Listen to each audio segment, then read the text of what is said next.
Kembali di Anies Pagi, pemirsa, keributan berujung aksi saling pukul terjadi di Pulau Rempang, Batam. Puluhan warga terlibat bentrok dengan pekerja sebuah perusahaan hingga berujung luka-luka.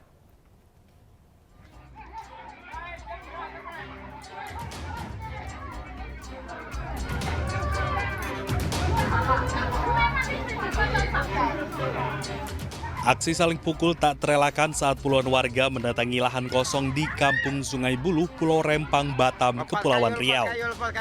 Warga menghalau para pekerja dari sebuah perusahaan yang sedang melakukan bersih-bersih lahan.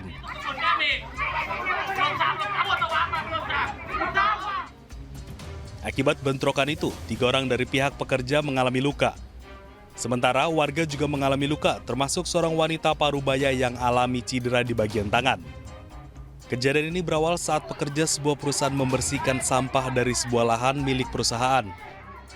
Mengetahui hal itu, warga langsung mendatangi para pekerja dan langsung menyerang pekerja sambil mengklaim lahan tersebut. Akibatnya, kericuan tak terhindarkan dan menyebabkan banyak korban terluka. Beruntung polisi berhasil melerai kedua belah pihak dan mencegah keributan meluas. Ini merupakan miskomunikasi antara warga dan dengan pihak PT MED. Nah, masing-masing pihak mengklaim lahan tersebut mereka mempunyai hak. Itu awal mula permasalahan itu. Sehingga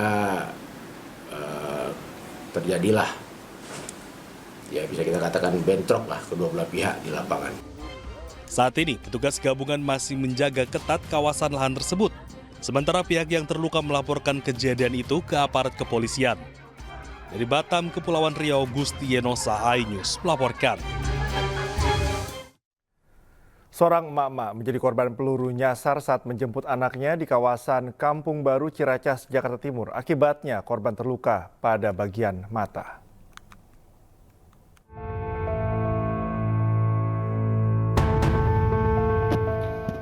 Korban Yeti Nurdiati, emak-emak 40 tahun, mendapat perawatan di rumah sakit akibat luka di bagian pelipis. Korban yang akan menjemput anaknya di PAUD tiba-tiba terkena peluru nyasar. Korban mengaku saat menunggu di atas motor tiba-tiba mendengar suara letusan sebanyak 3 kali. Tak lama peluru menyerempet hingga mengenai matanya, sementara peluru yang lain mengenai kaca rumah hingga pecah. Akibat kejadian ini, korban merasakan sakit dan pusing serta trauma. Ngeles gini, akhirnya ya saya masuk ke dalam PAUD, teriak-teriak, "Bu, tolongin saya kena tembak," gitu. Terus "Ya Allah, Mama Intan," kata kepala sekolah gitu. Kasus peluru nyasar ini pun kini sudah ditangani oleh petugas Polsek Ciracas. Dari Jakarta, Rio Manik, iNews melaporkan. Pemirsa, Jakarta akan menerapkan jalan berbayar elektronik atau ERP secara bertahap di sejumlah kawasan dengan transportasi publik yang lengkap. Kebijakan tersebut diharapkan dapat menjadi salah satu solusi mengurai kemacetan.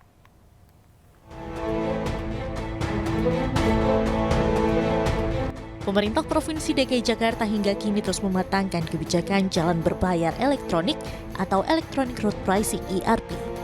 Rencananya kebijakan tersebut akan diterapkan secara bertahap pada kawasan dengan transportasi publik yang lengkap. ERP merupakan salah satu upaya untuk mengurangi kemacetan di Jakarta. Kebijakan ini nantinya akan mengatur penggunaan jalan pada kawasan tertentu agar tidak melampaui kapasitasnya. Sejumlah kawasan yang akan diterapkan kebijakan ERP diantaranya zona dengan transportasi publik yang sudah lengkap, seperti kawasan Sudirman Tamrin. Kemudian menyusul dari Lebak Bulus ke Ancol. Pada kawasan Sudirman Tamrin diketahui transportasi publik mulai dari Transjakarta, MRT, KRL hingga LRT sudah terintegrasi. Sementara untuk Lebak Bulus Ancol masih menunggu MRT fase 2 rute Bundaran HI Ancol rampung. Mekanisme ERP sendiri nantinya tiap kendaraan akan dipasangi perangkat elektronik onboard unit. Tarif ERP akan disesuaikan dengan waktu dan jarak tempuh berdasarkan hasil pengukuran dari perangkat onboard unit tersebut. Wacana penerapan ERP sebenarnya sudah berlangsung cukup lama dan dinilai bisa mengurangi kemacetan arus lalu lintas yang kerap terjadi di Jakarta. Kini kebijakan tentang IRP telah diusulkan menjadi peraturan daerah, tepatnya pada rancangan peraturan daerah tentang pengendalian lalu lintas secara elektronik yang diusulkan pada 9 Mei 2022 lalu. Tahapan peraturan tersebut sudah sampai dalam program pembentukan peraturan daerah dan masih dalam pembahasan. Tim iNews melaporkan.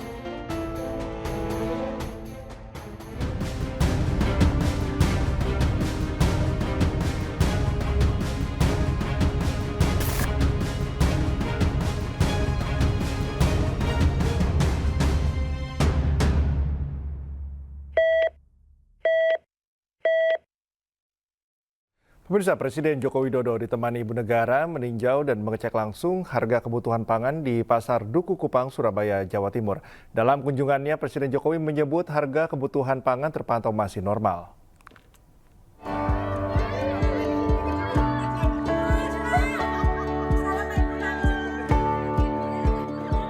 Tiba di Pasar Duku Kupang, Surabaya, Jawa Timur, Presiden Jokowi bersama Iriana disambut ratusan warga serta pedagang, dan sebagian diantaranya mengabadikan momen tersebut dengan telepon genggam.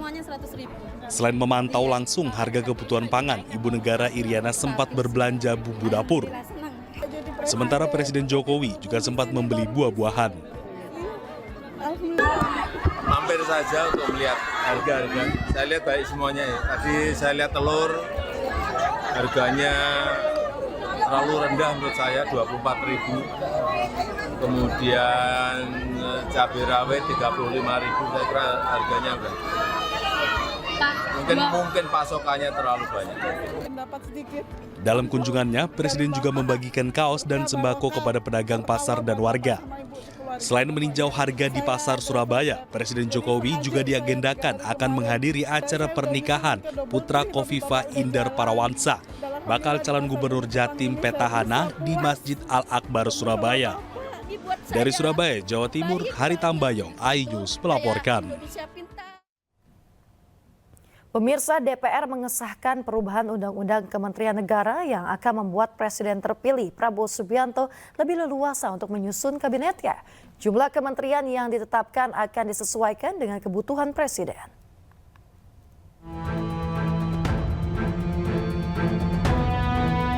DPR mengesahkan perubahan Undang-Undang Kementerian Negara. Salah satu poin yang disahkan adalah pasal 15, yakni jumlah kementerian yang ditetapkan disesuaikan dengan kebutuhan Presiden. Artinya, tidak akan dibatasi hanya 34 institusi saja, bisa lebih. Dengan hasil ini, Presiden terpilih akan lebih leluasa menggunakan hak prerogatifnya menyusun kriteria kabinet. Itu adalah hak prerogatif daripada Presiden terpilih. Nah, beliau pada saat ini memang berkonsentrasi untuk menuntaskan nomenklatur, menuntaskan jumlah, dan menuntaskan kriteria yang akan mengisi kabinet yang akan datang. Meski begitu, sejumlah pihak meyakini Prabowo Subianto tetap akan prioritaskan zakon kabinet atau kabinet dari kalangan ahli dan profesional. Pertama kali akan memprioritaskan bagaimana interdeliver ke rakyat gitu. Jadi untuk bisa menyajikan sebuah janji-janji politik, visi misi yang pernah dijanjikan itu, Pak Prabowo memprioritaskan apa yang dinamakan zakon kabinet tadi gitu. Tapi tetap saja, kabinet harus mendapat dukungan politik dari parpol pengusung. Mau tidak mau, seprofesional apapun kabinet yang dibentuk, kalau tidak mendapatkan dukungan politik, itu akan sulit. Sebelumnya, Presiden ke-6 Republik Indonesia Susilo Bambang Yudhoyono menyambangi Presiden terpilih Prabowo Subianto pada Kamis 19 September 2024. Pertemuan antara SBY dan Prabowo berlangsung tertutup selama 1 jam lebih. Nampaknya, kehadiran SBY di kediaman Prabowo juga kemungkinan berdiskusi mengenai kabinet ideal yang menyesuaikan dengan perubahan undang-undang.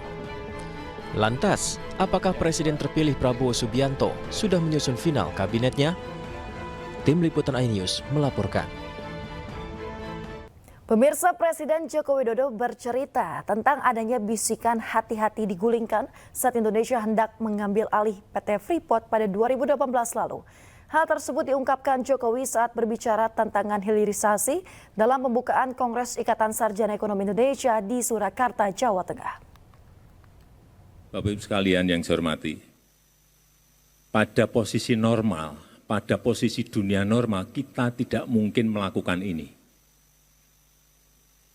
Pasti akan dicegat oleh negara-negara maju. Pasti itu. Bahkan waktu akan mengambil Freeport saja,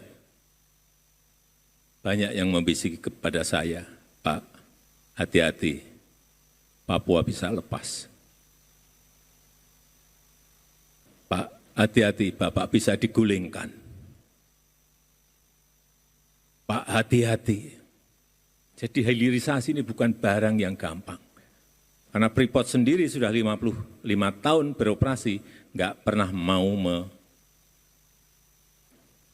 membangun yang namanya smelter. Karena yang di sana itu bukan hanya tembaga. Ada barang yang lain yang harganya lebih tinggi, yaitu emas. Nah, nanti kita punya smelter sendiri di Gresik, tahu kita berapa ton emas setiap tahun yang hilang dari tanah air Indonesia selama 50-an tahun. Perkiraan saya per tahun mungkin 40 sampai 50 ton. Baru perkiraan, nebak-nebak. Tapi nanti kalau sudah berproduksi baru kita tahu betul, oh ternyata ada emasnya sekian ton per tahun. Jadi kalau tadi bisikan ke saya ya karena barang yang tadi saya sampaikan.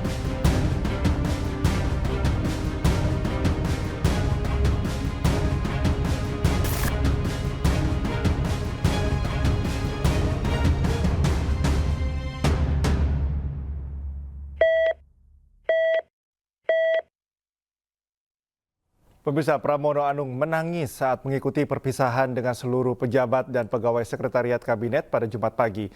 Mensesnek Pratikno ditunjuk sebagai PLT Menteri Sekretariat Kabinet menggantikan Pramono Anung hingga akhir masa jabatan.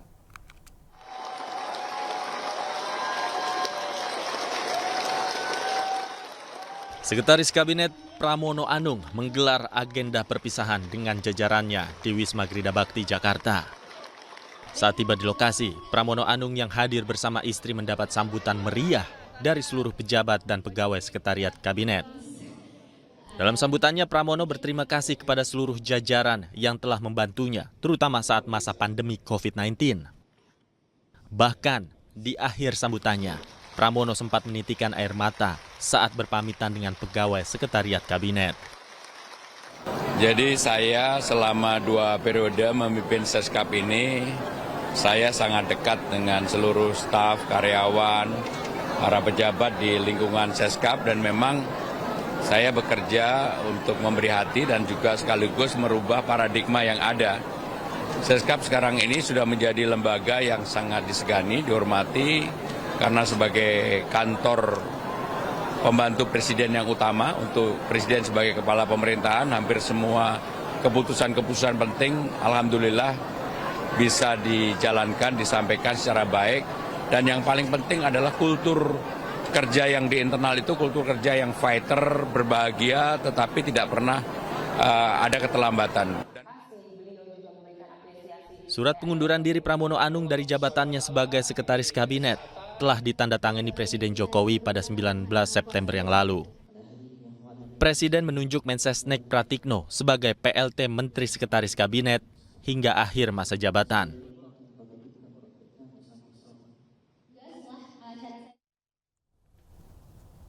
Pemirsa, 45 anggota DPRD Kabupaten Bengkalis resmi dilantik di Gedung Cikpuan, Bengkalis, Riau. 3 diantaranya merupakan kader terbaik Partai Perindo yang siap mewujudkan Kabupaten Bengkalis menuju sejahtera. 45 anggota DPRD Kabupaten Bengkalis periode 2024-2029 resmi dilantik setelah melewati prosesi pengambilan sumpah dan janji di hadapan Ketua Pengadilan Negeri Bengkalis. 3 orang dari 45 anggota legislatif yang dilantik itu merupakan kader terbaik partai yang dipimpin Ketua Umum Injilat Anusudibyo, yakni Dapot Hutagalung yang juga Ketua DPD Partai Perindo Kabupaten Bengkalis, Joner Tobing, dan Laurentius Tampu Bolon.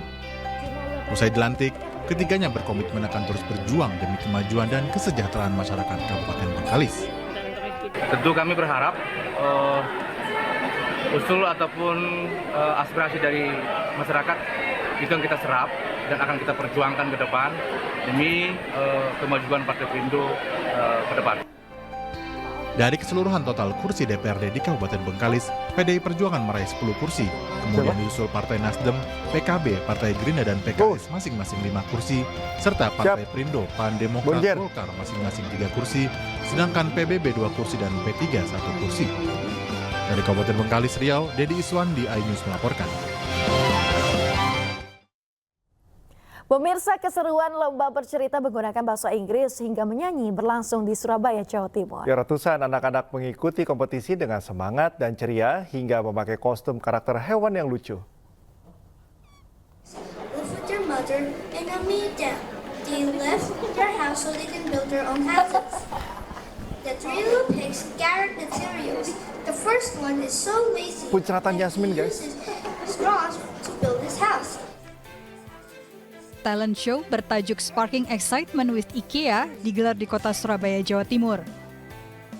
Di acara ini ratusan anak-anak penuh semangat mengikuti kompetisi bercerita menggunakan bahasa Inggris. Untuk meyakinkan juri, mereka berekspresi lewat wajah hingga memakai kostum karakter hewan yang lucu. Para peserta mengaku antusias dan telah menyiapkan diri untuk mengikuti keseruan kompetisi ini. Ya, sudah persiapan. Apa aja persiapannya? Ya, persiapan dari sekolah juga, persiapan di rumah. Ya, untuk beberapa hari gitu. Ini juara berapa ini? 1. Juara 1. Seneng ya? Ya, seneng banget. And I'll puff and I'll pull your house down. Called the wolf. The little pig feels safe in his house. Being that wolf can only first build the house. Ya, jadi kita di Toko IKEA Surabaya kali ini sedang mengadakan kegiatan Sparking with Excitement, di mana kita mengundang anak-anak bersama dengan orang tuanya juga untuk mengikuti kompetisi yang kita adakan. Tujuannya memang untuk mempererat bonding antara anak-anak dengan orang tua, sekaligus juga kita ingin memberikan semangat untuk mereka dalam menyambut tahun ajaran baru. Sparking Excitement with IKEA diikuti 200 anak-anak dari 10 sekolah dasar di kota Surabaya. Selain lomba bercerita menggunakan bahasa Inggris, para peserta juga dapat mengikuti lomba menyanyi. Dari Surabaya, Jawa Timur, Rahmat Ilyasa, iNews melaporkan.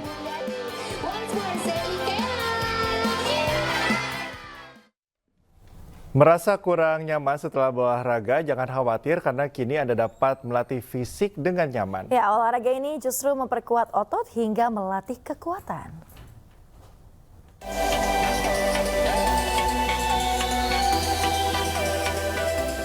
Sebagai salah satu fasilitas olahraga ternama yang ada di area Jakarta, KX Pilates terus mengembangkan sayapnya dengan membuka studio terbarunya di kawasan Menteng, Jakarta Pusat, tepatnya di area Hotel Morrissey, Jakarta. Dengan menggunakan metode KX Former, mesin reformer khusus yang dirancang untuk memaksimalkan hasil latihan serta infrastruktur terpercaya, KX Pilates bersama dengan Morrissey Hotel berkomitmen untuk memenuhi kebutuhan olahraga bagi para pekerja, tamu hotel, hingga penggemar olahraga. Pilates itu pada umumnya sih sebetulnya gerakannya gerakan yang pelan ya. Tapi dengan KX ini lebih ke kardio. Jadi ada elemen kardionya, ada elemen hitnya. Itu dalam gerakan-gerakan workoutnya. Berlokasi strategis di area kawasan perkantoran dan komersil, KX Pilates Menteng tidak hanya diperuntukkan bagi tamu Hotel Morrissey Jakarta saja, namun terbuka untuk publik. Karena KX itu kan yang sekarang adanya baru ada di Crumble Crew dan di Kemang. Berarti masih di Jakarta Selatan. Nah, kalau saya melihat Jakarta Pusat itu memang Pilates belum banyak.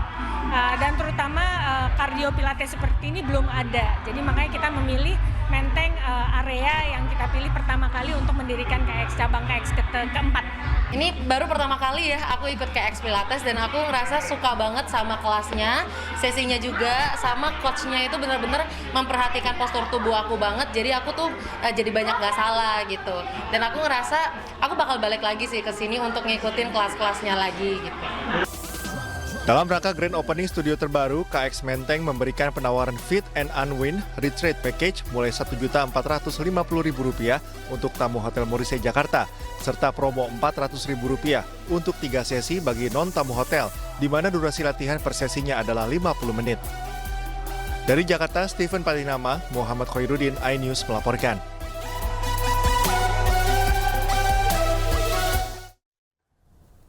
Pemirsa, hadirnya lampu LED hemat energi menjadi dambaan konsumen. Ya, selain hemat listrik, inovasi lampu LED juga menekan emisi karbon.